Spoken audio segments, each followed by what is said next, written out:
टूटे हुए मकान है मगर चांद से मकीन। इस शहर आरज़ू में एक ऐसी भी गली है। वो एक अबतरा सा ऑफिस था। फाइलों के ढेर, बेतरतीब किताबों से भरे रैक और मेज पे बिखरा इतना कुछ कि उस सारे में कुर्सी पे बैठे सादी बेहद बेबसी महसूस कर रहा था।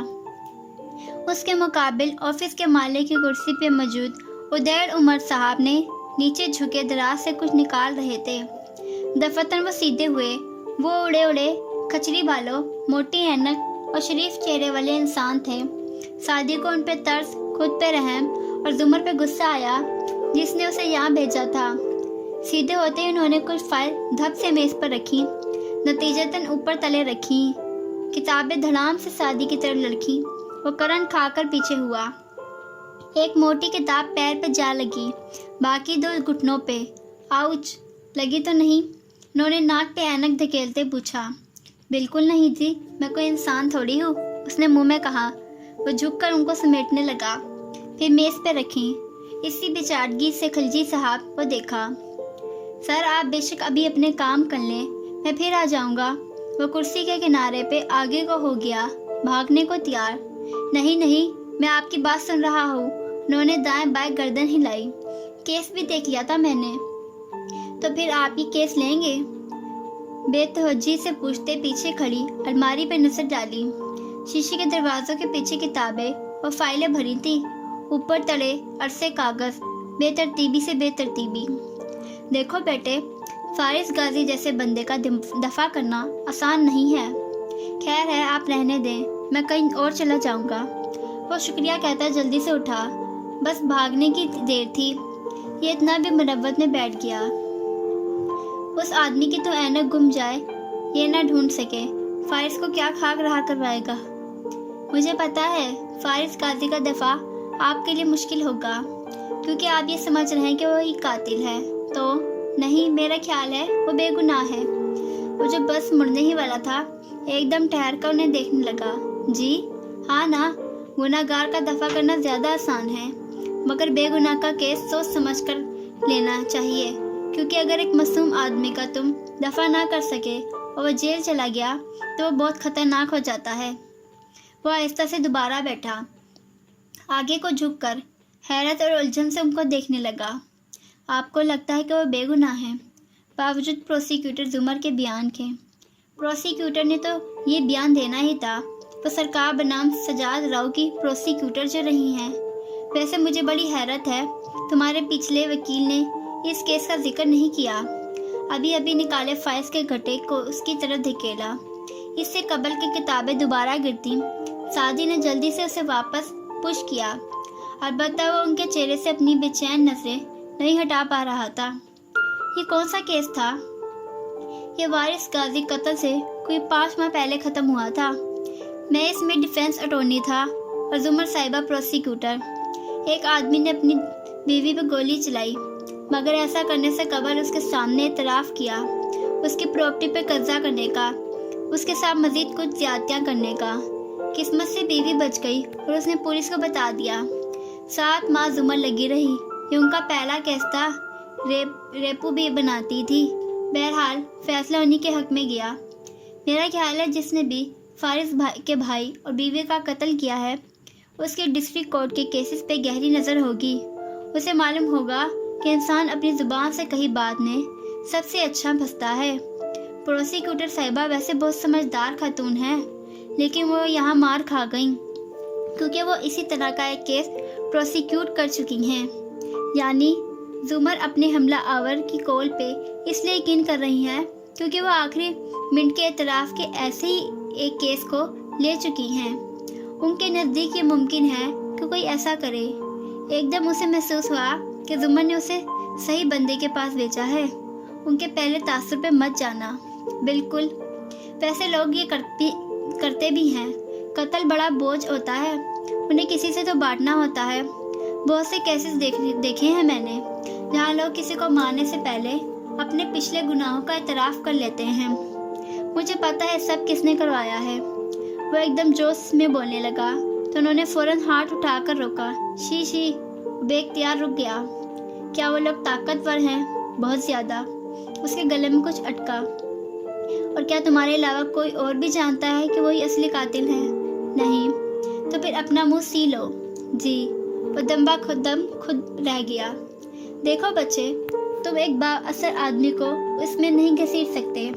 ایسا کرو گے تو وہ فارس کو جیل میں ختم کروا دیں گے، اور تمہیں جیل سے باہر تم جس کو بھی ان کے نام بتاؤ گے ان کی زندگی خطرے میں ڈالو گے۔ تم ان کو گناہ گار ثابت مت کرو، صرف فارس کو بے گناہ ثابت کرنے کی کوشش کرو۔ ایک دفعہ وہ باہر آ جائے پھر جو کرنا ہے کر لینا۔ وہ بہت کچھ کہنا چاہتا تھا مگر سر خود بخود اس بات میں ہل گیا۔ بات غلط نہیں تھی، کیا ہم ان کو رہا کروا لیں گے؟ اگر جج ایماندار ہوا تو ہاں، اور اتنے دنوں میں یہ پہلی امید کی کرن تھی جو اسے نظر آئی تھی۔ اندھیری رات کا پہلا تارا جو سورج نکلنے کی نوید ہوتا ہے۔ ہاں، کبھی تو صبح ہوگی۔ وہ خود کو بہت ہلکا پھلکا محسوس کر رہا تھا۔ جس کو دیکھو اس کے چہرے پہ لکیریں سوچ کی، جیسے ہو جائے مقدر کسی شے کا مقدر سوچنا۔ سعدی کورٹ سے واپس اپنے آفس کی طرف جا رہا تھا جب کسی اجنبی نمبر سے فون آنے لگا۔ اس نے ڈرائیو کرتے ہوئے کال لے لی۔ سعدی، جی کون؟ شہرین بول رہی ہوں۔ اس نے موبائل کان سے ہٹا کر اسے گھورا۔ کہیے، کیسے فون کیا مسز کاردار؟ کیا ہم مل سکتے ہیں کسی ایسی جگہ جہاں میرے اور تمہارے گھر والوں کو علم نہ ہو؟ جہاں تک مجھے یاد ہے میں 23 سال کا ہوں اور آپ کم از کم بھی مجھ سے 12 سال بڑی ہیں۔ تو او شٹ اپ، مجھے تمہارا ساتھ ڈیٹ پہ نہیں جانا، تم سے ایک کام ہے، مگر ہاشم کو پتہ نہ چلے۔ پھر ٹھیک ہے، پتہ ٹیکسٹ کرتا ہوں، دوپہر میں آ جائیے گا۔ اپنی حیرت چھپاتے ہوئے اس نے کان سے فون ہٹایا۔ عرصہ پہلے شہری نیوز سے صلح کر لی تھی۔ اس کو تب سے معلوم تھا کہ ایک دن یہ لڑکا اس کے کام آئے گا، اور وہ دن آن پہنچا تھا۔ جو آگ لگائی تھی تم نے، اس کو تو بجھایا اشکوں نے، جو اشکوں نے بھڑکائی ہے اس آگ کو ٹھنڈا کون کرے؟ کچھ دیر وہ سارا کے آفس میں موجود تھا۔ وہ کرسی پہ براجمان ہاتھ میں پکڑے کاغذ کو پڑھ رہی تھی۔ پھر چہرہ اٹھایا اور تحمل سے اسے دیکھا۔ یہ تمہاری اس ہفتے میں لی جانے والی دوسری لیو ہے۔ اگر میں یہ دے دوں تو آفس کے باقی لوگ کیا خیال کریں گے؟ مجھے فارس ماموں کے کیس کے لیے کچھ اہم کام کرنے ہیں۔ وہ اتوار کو نہیں ہو سکتے کیا؟ سعدی نے اس معصومی سے نفی میں سر ہلایا۔ اتوار کو پاکستان میں چھٹی ہوتی ہے۔ سارا نے سمجھنے والے انداز میں اسے گھورا، پھر کرسی کی سمت اشارہ کیا۔ وہ بیٹھ گیا۔ تمہیں اتنے اہم ادارے میں بطور ایک سائنسدان کام کر رہے ہو تو اپنی ڈگری کی وجہ سے، مگر یہ سب جانتے ہیں کہ تم میرے بھانجے ہو۔ اگر اسی طرح میں تمہیں فیور دینے لگی تو تم یہاں اپنی عزت کھو دو گے۔ پہلے تاثر دائمی ہوتے ہیں سعدی، مگر سچ نہیں ہوتے۔ وہ اداسی سے مسکرایا۔ خیر، آج کی بات ایسا نہیں ہوگا، بس آج کے لیے، صرف آج کے لیے۔ تنبیہ نظروں سے اسے دیکھ کر سارا نے درخواست پہ دستخط کیے، پھر کاغذ اس کی طرف بڑھا دیا۔ آپ کیسی ہیں؟ بہت دن سے کام کے علاوہ آپ سے کوئی بات نہیں ہو سکی۔ اس نے دیکھا سارا کے چہرے پہ ملال بھری مسکراہٹ بکھر گئی۔ نیلی آنکھیں اور نرم چہرے والی سارا اب بھی پہلے کی طرح لگتی تھی، مگر بس صرف لگتی ہی رہی تھی۔ ایک تکان، اداسی، نا امید اس کی آنکھوں میں آ کر ٹھہر سی گئی تھی۔ اللہ کا شکر ہے، میں، امی، بچیاں، ہم سب ایک دوسرے کو سنبھالے ہوئے ہیں۔ ذرا توقف کیا۔ فارس کیسا ہے؟ بے گناہ آدمی قید میں رہ کر کیا کر سکتا ہے؟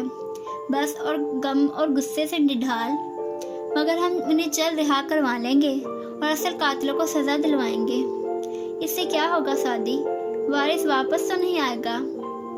اور وہ اس کے اسی فکرے کا انتظار کر رہا تھا کہ ایڈوکیٹ خلجی سے ملاقات کے بعد اس کو اس سوال کا جواب مل گیا تھا۔ ہم قاتل کو سزا مقتول کو واپس لانے کے لیے نہیں دیتے، بلکہ اس لیے دیتے ہیں تاکہ وہ کسی اور کو قتل نہ کرے۔ قصاص میں زندگی ہوتی ہے، مقتول کی نہیں بلکہ کسی اور کی، آپ کی، آپ کے بچوں کی، فارس قاضی کی، یا شاید میری اپنی۔ آپ کے سارا نے آنکھیں سیکٹر کر غور سے اسے دیکھا۔ کرسی پہ پیچھے کو ہوئی، ہاتھوں میں قلم گھماتے ہوئے کچھ سوچا۔ تمہارا انداز پروسیسر ہوتا جا رہا ہے۔ او نو، ایسا کچھ نہیں ہے۔ اب میں جاؤں؟ وہ جلدی سے اٹھ کھڑا ہوا۔ یہ آخری دفعہ ہے سعدی یوسف خان، اس نے درخواست کی طرف خفگی سے اشارہ کیا۔